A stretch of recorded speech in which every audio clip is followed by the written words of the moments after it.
Jadi kaitannya begini. Wa qabla harfil halqi rakkabtahuma wa qabla ma siwahu atba'tahuma. Tanwin yang sebelum huruf halak itu berarti huruf-huruf yang terbaca idhar. Apa wae? Banyak kan? Ha, ho. Ini posisinya adalah tertumpuk secara simetris. Tapi wa masiwahu tertumpuknya begini, tanwin. Kalian lihat di mushaf. Ini menunjukkan karena yang satu ini dimasukkan ke sini, menunjukkan pembeda antara idhar dan yang terbaca gunnah. Paham ya? Nah,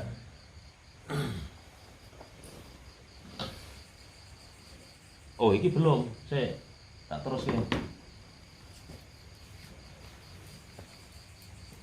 Jadi salah satu kelemahan ya, ketika hamzah ini diharokati,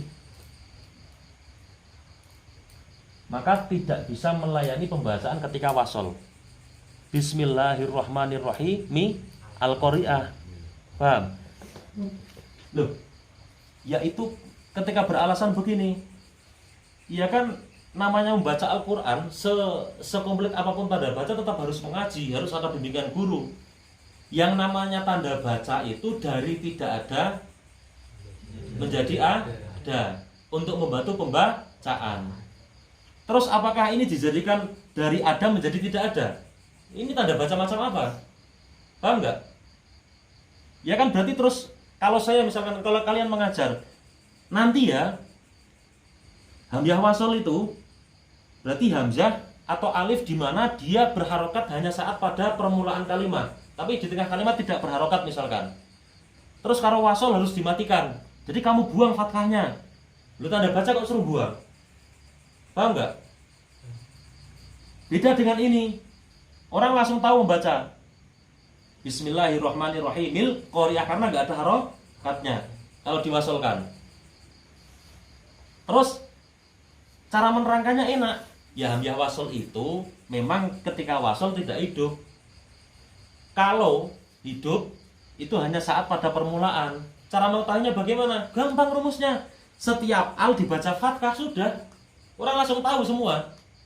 Nggak perlu tahu ini bagaimana dibaca kasroh, bagaimana apakah dibaca doma atau dibaca kasroh atau dibaca fathah. Setiap al dibaca fathah, selesai. Tidak perlu menjelaskan bagaimana pada saat wasol.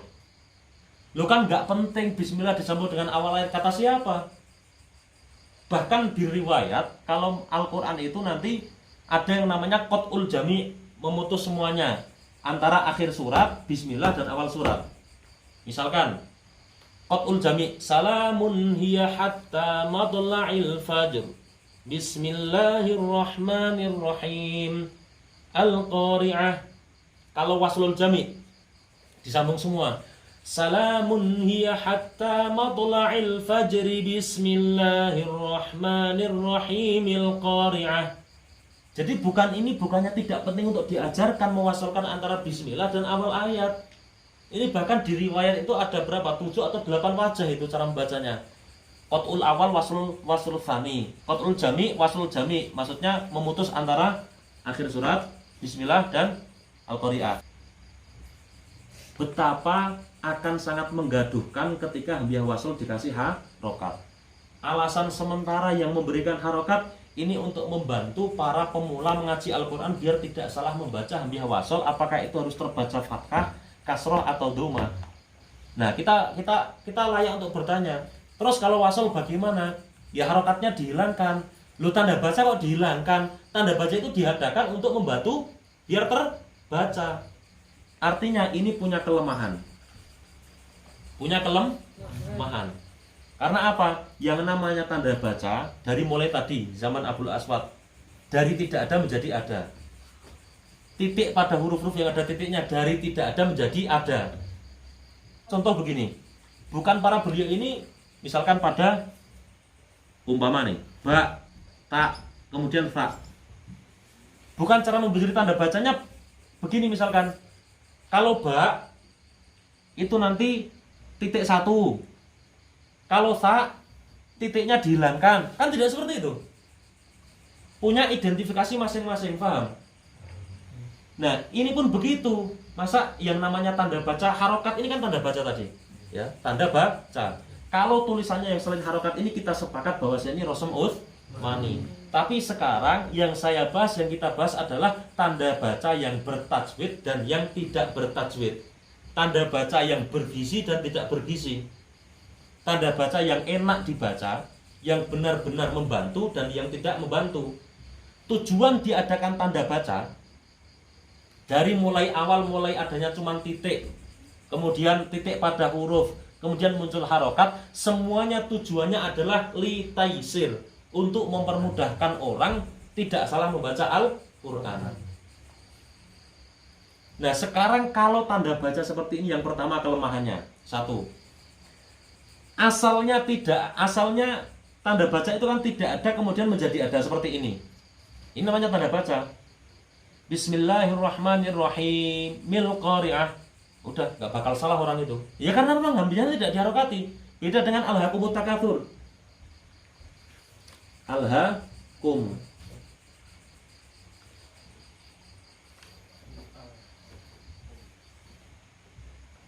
Alhaakum. Udah begini saja. Ini buat contoh.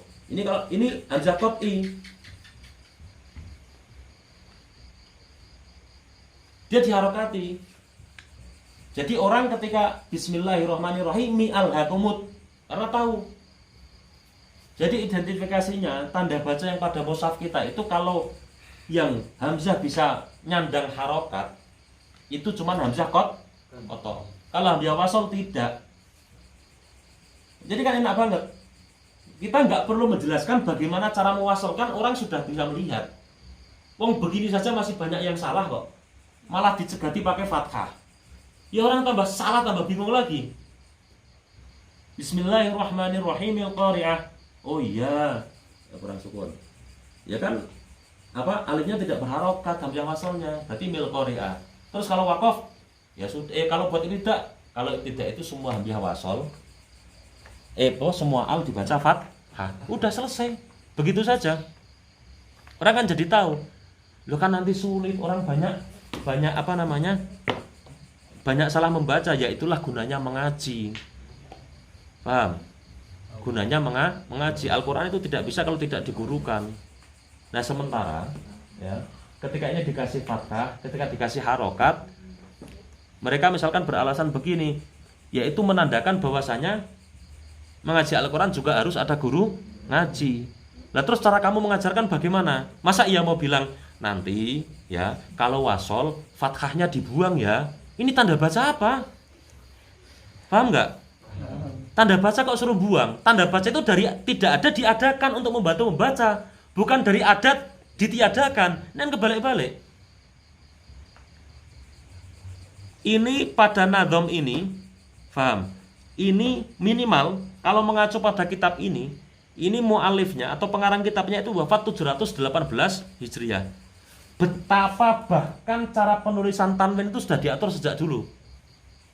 Makanya saya selalu bilang, fathah berdiri, domah jungkel, kasroh berdiri, itu tanda baca dari mana? Nah kalau ini jelas dari Imam Khalil. Semua ulama tahu siapa Imam Khalil. Imam Khalil itu gurunya Imam Sibawayh. Pakar nahwu, pahlawan tanda baca Al-Quran, pakar balaghah. Terus sekarang kembali pada nun iwad. Umpama setiap tanwin ketemu hamzah wasol, tanwinnya dihilangkan, kemudian di bawah hamzah wasol itu ditaruh nun kecil sebagai menunjukkan tanda bacanya seperti itu. Ini orang akhirnya langsung iya bisa baca seperti itu, tapi tidak akan pernah tahu tentang kaidah bahwasanya setiap tanwin bertemu hamzah wasol harus dibaca seperti itu, harus dibaca tambahin nun kasroh. Ya kalau begini kita dihadapkan nanti bagaimanapun pasti akan selalu tahu. Bahkan yang di luar Quran, zaman ketika bertemu tanwin sama hamzah wasol langsung tahu cara membacanya. Lain halnya ketika kamu terbiasa dengan tanwin ketemu hamzah wasol itu dikasih nun iwad, kan nggak tahu. Ini kenapa sih sebabnya kok bisa dikasih nun iwad? Paham? Tapi kalau begini kan tahu. Oh, setiap tanwin ketemu hamzah wasal maka dibaca nun kasroh. Nah, caranya begitu. Makanya ya selain sudah tak sampaikan kemarin bahwasanya tentang masalah hamzah wasol dan hamzah kotok, yaitu selain tidak ada identifikasi pada mushaf kita, itu juga cukup menyulitkan, cukup menggaduhkan. Nah, disinilah kekeliruan para pemikir perkembangan tanda baca yang terlalu los, malah nambahi macam-macam tanda baca seakan-akan mau menghilangkan atau mengurangi berjalannya tradisi di mana Al-Quran itu harus digurukan.